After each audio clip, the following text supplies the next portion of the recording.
குஜராத் மாநில முதலமைச்சர் அலுவலகத்தில் முக்கிய பொறுப்புகளை வகித்த ஓய்வு பெற்ற ஐஏஎஸ் அதிகாரி கே கைலாஷ்நாதன் புதுச்சேரி துணைநிலை ஆளுநராக நியமனம். கேரள மாநிலம் கோழிக்கோட்டில் பிறந்த இவர் ஊட்டியில் பள்ளி கல்வியையும் சென்னை பல்கலைக்கழகத்தில் முதுகலை பட்டமும் முடித்துள்ளார்.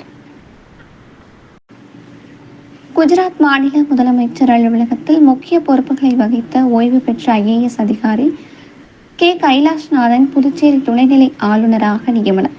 கேரள மாநிலம் கோழிக்கோட்டில் பிறந்த இவர் ஊட்டியில் பள்ளி கல்வியையும் சென்னை பல்கலைக்கழகத்தில் முதுகலை பட்டமும் முடித்துள்ளார்.